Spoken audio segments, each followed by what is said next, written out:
This is Phishing with VoIP.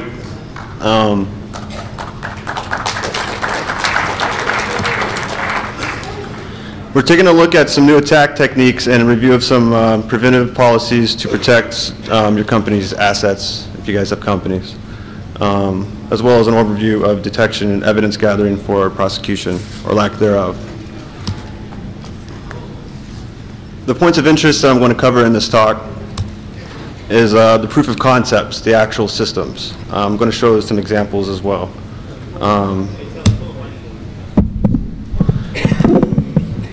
Fear. Also, I'm going to show the anonymity of the attacks, how people can stay anonymous and how it is very hard to track these people. We're going to talk about some of the losses by the consumers and corporations that are affected by these, and some suggestions for defensive thinking.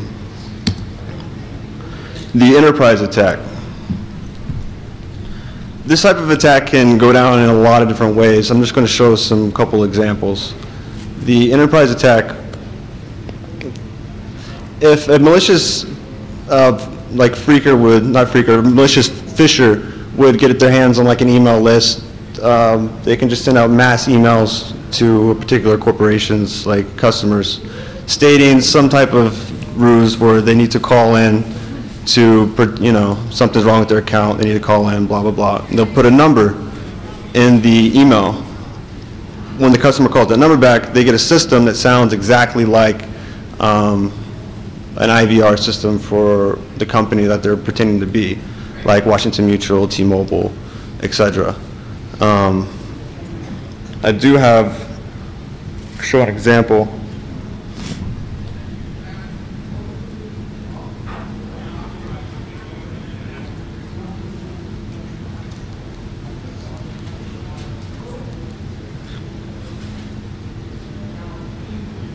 Now what you're about to hear, it's actually, I'm not sure how it's going to sound, so give me a second to adjust it. I've never seen this phone in my life. Right now I'm listening to one of his ringtones by mistake.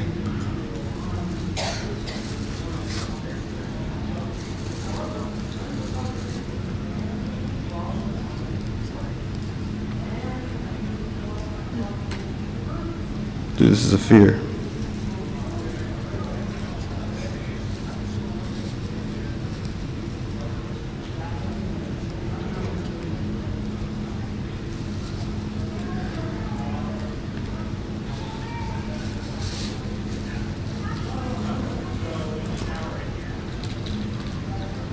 Dude, in Collier.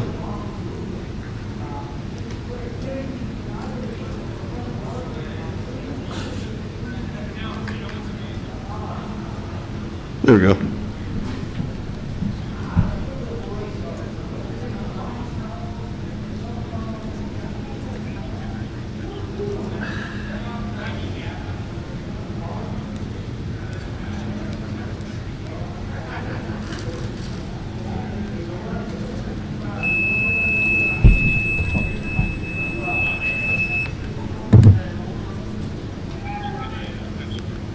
There we go.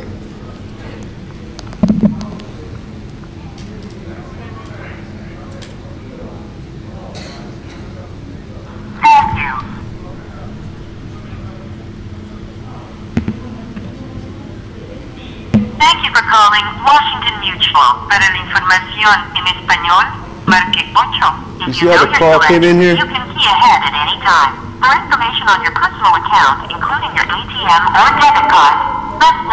For online banking, press 2.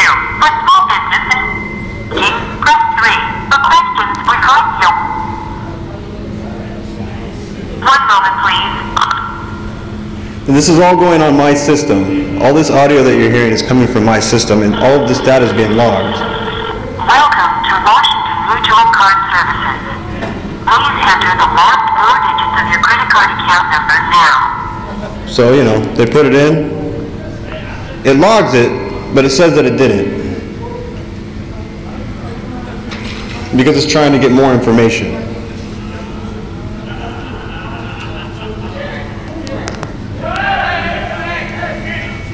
I don't know if if you can see We that. cannot process that number. Please enter your 16-digit credit card account number. Now it goes for the full like 16-digit number. This just actually happens when you call their system if you enter like the wrong information. I'm just going to put in some silly stuff. What I just entered, it saved it in there. We did not receive your entry. If you cannot locate your credit card number, or if you're calling to check on the status of your application, enter your 9-digit social security number, followed by the pound sign. So I put it in.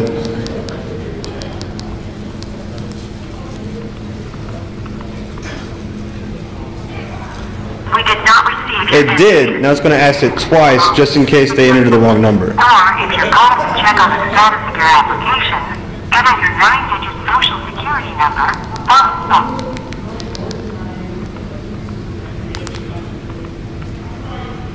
Please hold for assistance. To ensure quality service, your call may be monitored or recorded.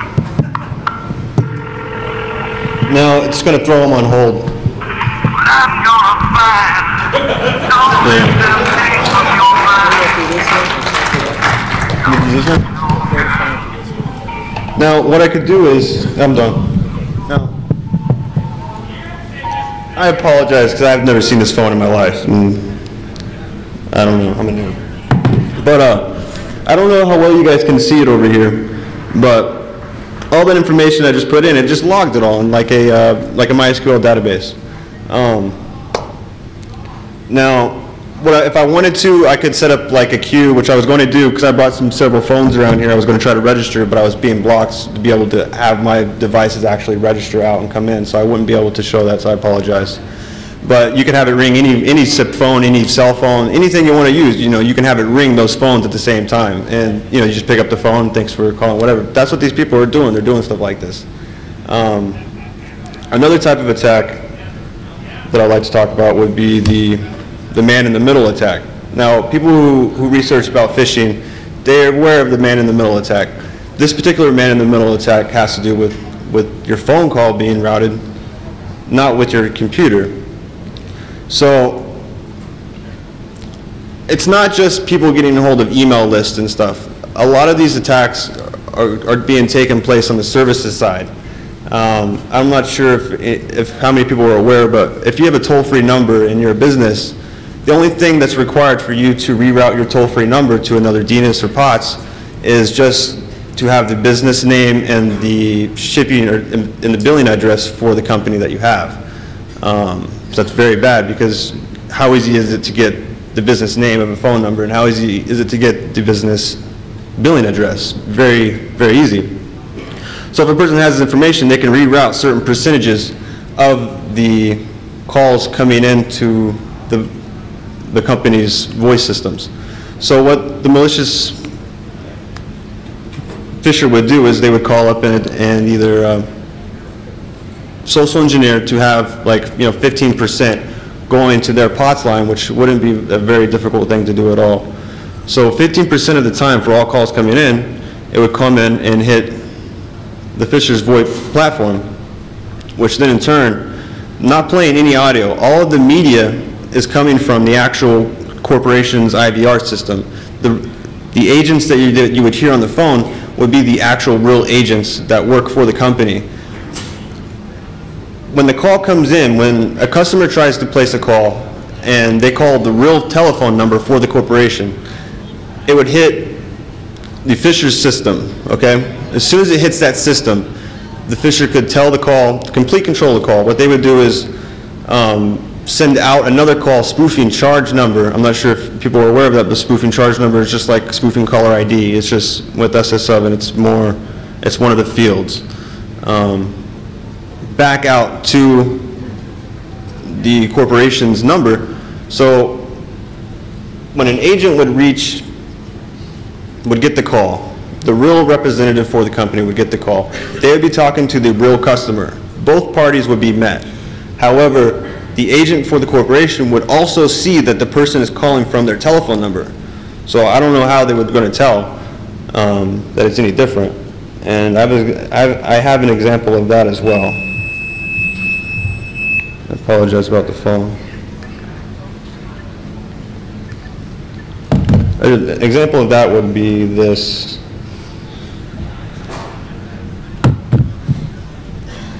Now take in mind, the audio that you're hearing from this is coming from the actual Washington Mutual system, not to say Washington Mutual.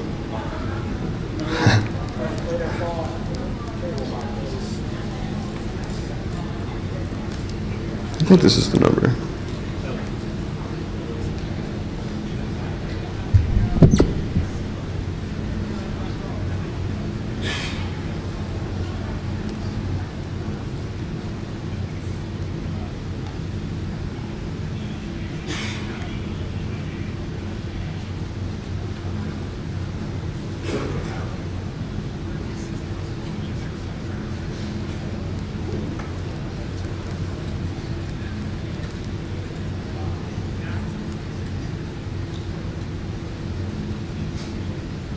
I just forgot the number.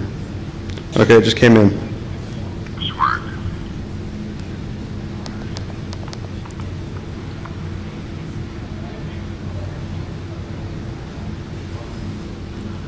you.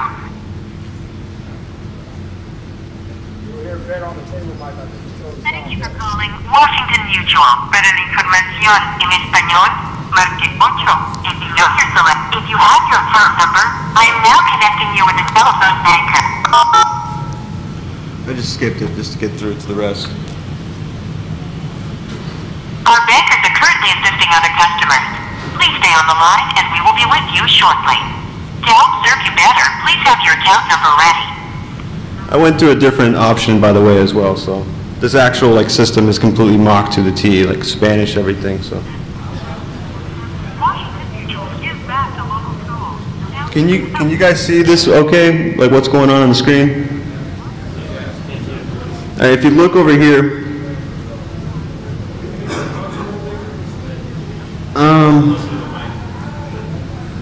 can put that mic over there too. You can take it out.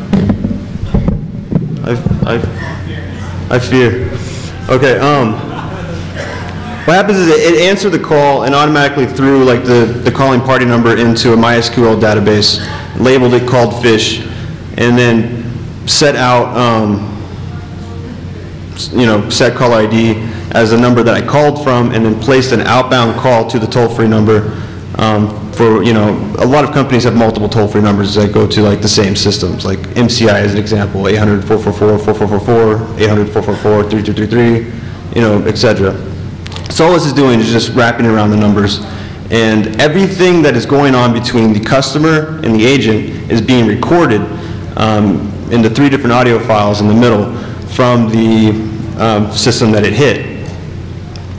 So they're reaching real agents, that's just a man-in-the-middle attack.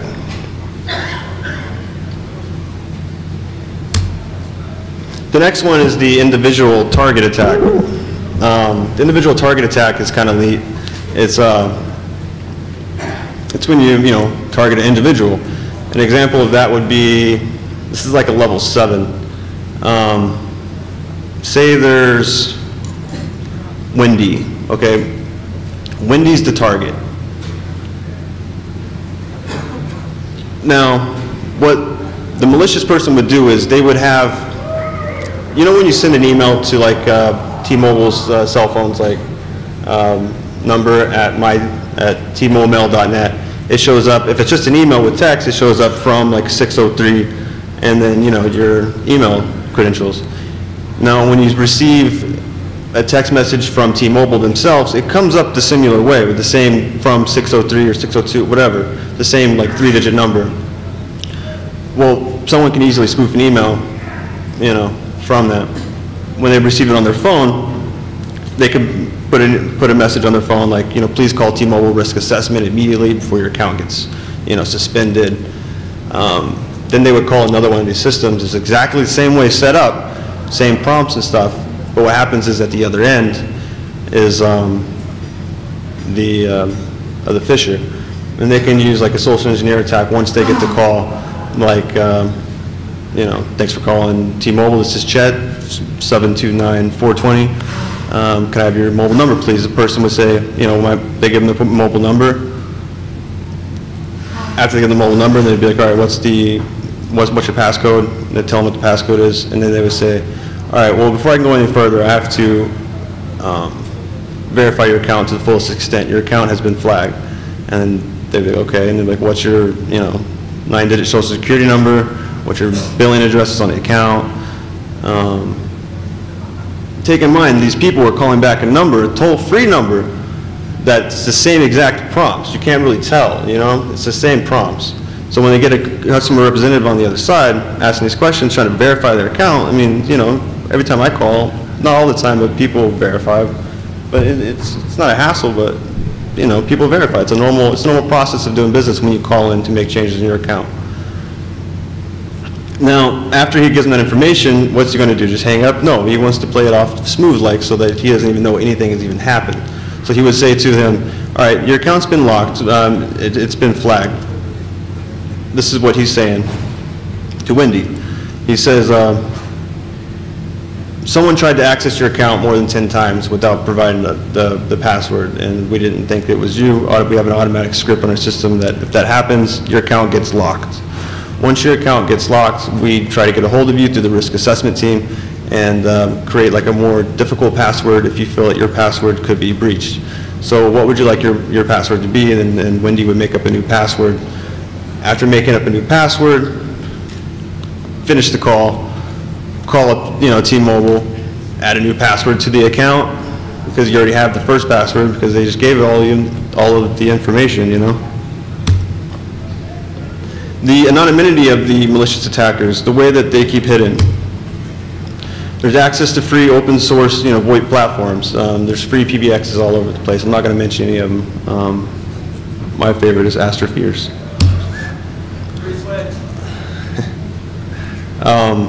Access to free incoming direct inward dialed numbers, DIDs.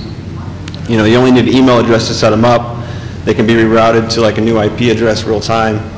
So you don't need to have your SIP server be in one location at all times. You can always update that information when you're having a number with no information, The use of an open Wi-Fi connection with a bootable SIP server from a CD. A person could go sit on someone's Wi-Fi, an open access point, spoof their MAC address if they want, and just load their SIP server from their CD and just put their configs on it. And now they're completely on someone else's network, running their own PBX system, receiving all the calls, changing location whenever they want. Spoofing charge number, that's related to the man-in-the-middle attack, and also when social engineering service providers. If you know about spoofing charge number, Google it, you'll see. Spoofing MAC address, like I mentioned, just another way of, keeping yourself hidden. It affects the consumer by identity theft, diminished credit score, anxiety about personal information. I know I flip out all the time. I don't know what's going on with my info. And it leads to problems in personal life, like arguments with your wife, with your husband, like why can't we get this house, why can't we get this car? You have credit problems, and if it's not your fault, it becomes really frustrating.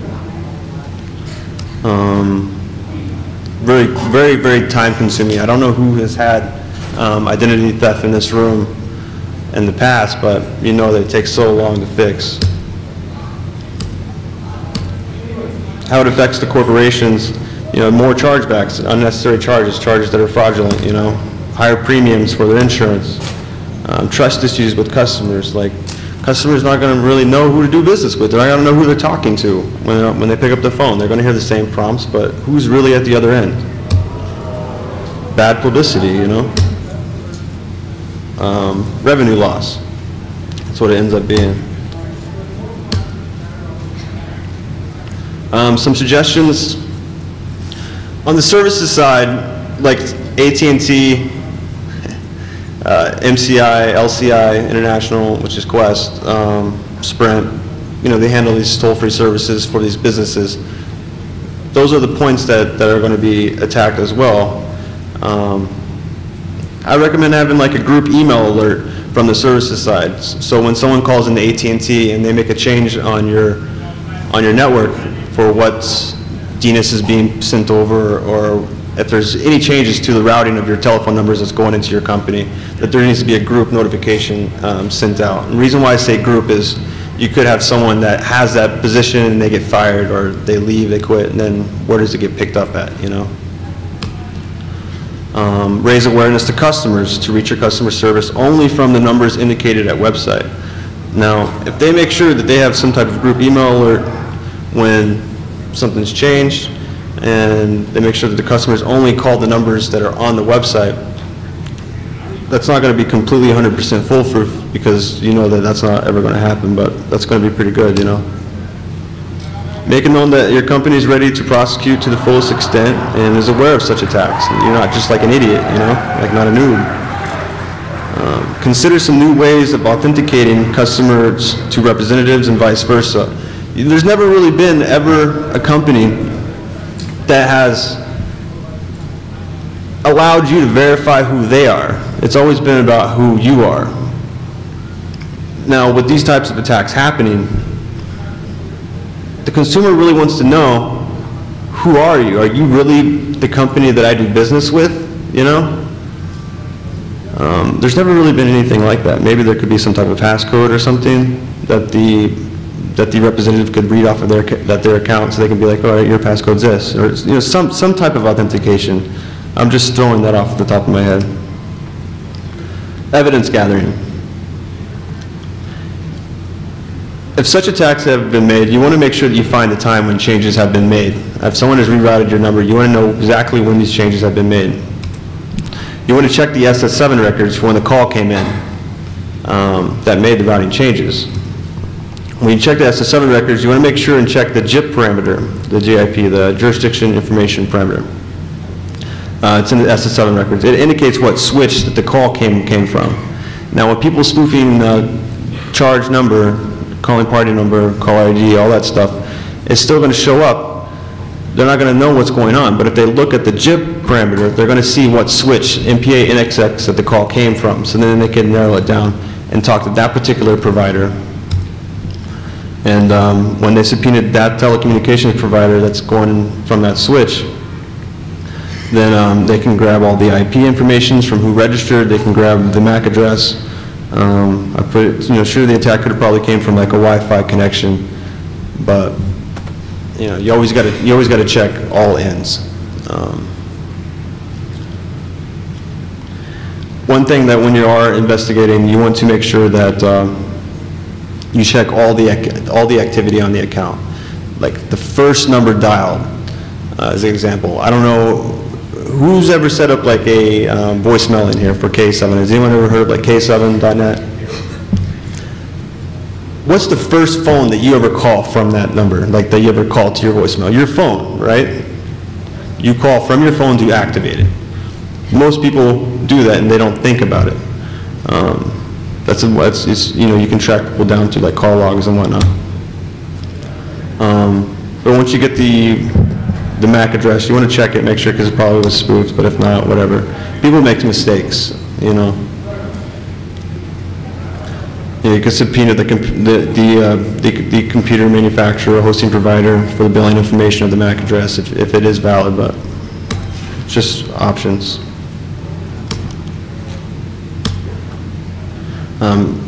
If you're a fall victim to these attacks, tracking the malicious phishers can be an exhausting task. You just don't ever want to give up. Everyone makes mistakes. Stay on top of the investigation, and always remember to make the malicious criminals fear. So,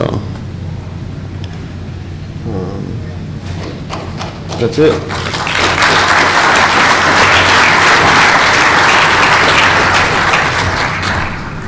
Yeah. There's been some rumor of BGP router hijacks to voice response systems. Do you have any, information regarding those? What was that? People doing BGP hijacks of VoIP system IP addresses to route them to a false IVR. My experience, the easiest way to reroute traffic from one IVR to another IVR would be hitting these services like AT&T, MCI. You call in the middle of the night. If you own a company and you have a toll-free number going, all you need is your billing address and your name of your company to make changes. Real time. If you want to change your toll-free number, instead of going to a DNS to something, you can have it go to like a POTS line, which would be your DID registered with the SIP server that you have, which if you're on an open Wi-Fi network, you can reroute that traffic to whatever IP on your own side through your DIDs after the toll-free number has already been rerouted to the DID. What are you talking about? I don't know. That's just the easiest way I would think to get that solution done. Now, when the man-in-the-middle attack is being done, let's say using Asterisk, how is does it pass the audio, the DTMF tones, along to the real voice response system, or? With the particular SIP server that I use, it doesn't. So it plays the sound so the user hears No, because the way that it's set up, it doesn't need DTMF. When it knows that it needs to use DTMF, it generates it itself. I mean, will you hear it if you push a button? You're not going to hear it. It's going to be muted. You know how when you hear recorded, it's like, you know, and it's going to be the way that the server that I'm going through right now, it's muted. But all audio is recorded into 3 files, in channel, out channel, and mixed. I mean, if you're doing a man-in-the-middle attack, how does it pass the DTMF tones that the user's pushing to the real voice response unit? How does it relay it? It doesn't. It depends. It doesn't. Oh, it doesn't. It only passes. It only records audio. That particular method on the server that I'm using. No, I mean in your end. On my end, I mean, yeah. I know Asterisk just doesn't. It doesn't pass on DTMF tones normally. Yeah, it doesn't pass on DTMF to record. So how does it? Yeah. I'm sorry.